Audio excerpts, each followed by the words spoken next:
today I wanted to show you how you play checkers and some other checker-like games. First, let's start with traditional checkers. Since I don't have any checker pieces to work with, I just used what I had, which were pennies and dimes. It's ideal for like folks that are like that want to play checkers but like don't want to buy the actual checker pieces, or you can even draw the checkerboard. It is just that simple of a classical type game. So then this is how you set up the checker pieces. They're only in the black spots. And let me hurry this up a bit.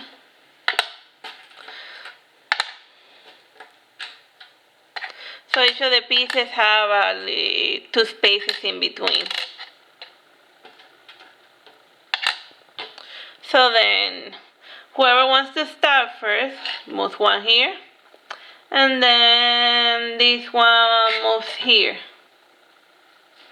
And then you move here. And then, let's say this opponent gets over here, then you can eat him. And then, like that. But then here, he can eat you. If it sort of happens that there are two pieces over here aligned like that, then the checker piece can eat double and make it all the way to the end. And then if it happens that your penny piece makes it all the way to the end, it can become a queen. All you have to do is stack the little piece on top. As a queen, you can eat, or you can go as far as you want, as far away horizontally as you want in order to eat the piece. And if it so happens that there's a piece here and over here, you can, okay, there, you see the piece here and the piece here, you can actually eat them like this. Let's get that queen, and then we go all the way over here and then over here. When it gets to the scenario where like you're down to your queens and then you're down to just there's only one piece left. After this piece can actually end in a draw if the queen fails to eat the little piece in 10 turns, like chess.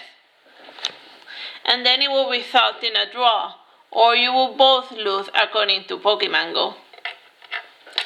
Okay, so that's how you play traditional checkers.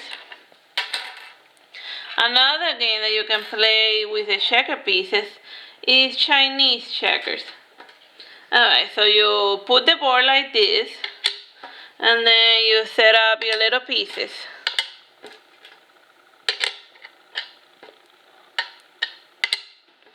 Alright, let's play horizontal.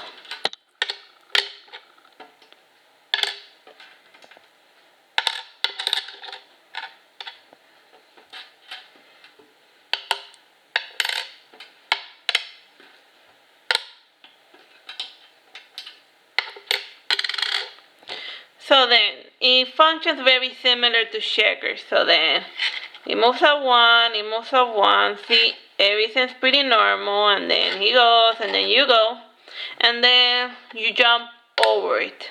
But you don't eat the piece. The piece that you jump over gets to keep going forward.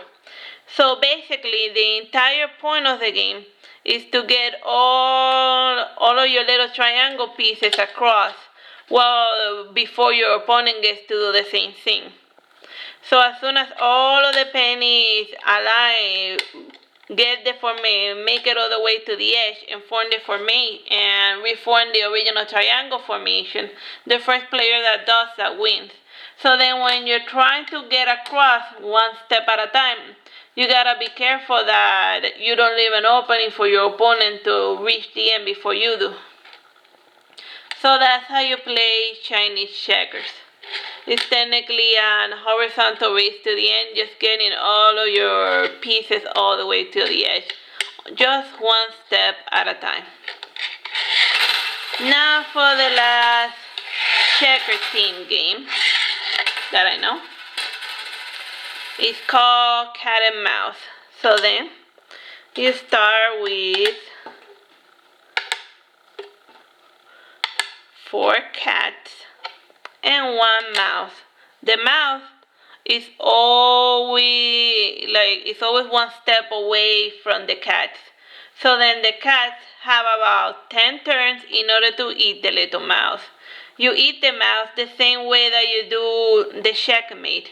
Once you have the little mouse corner on all 4 sides and is unable to move, the cat wins.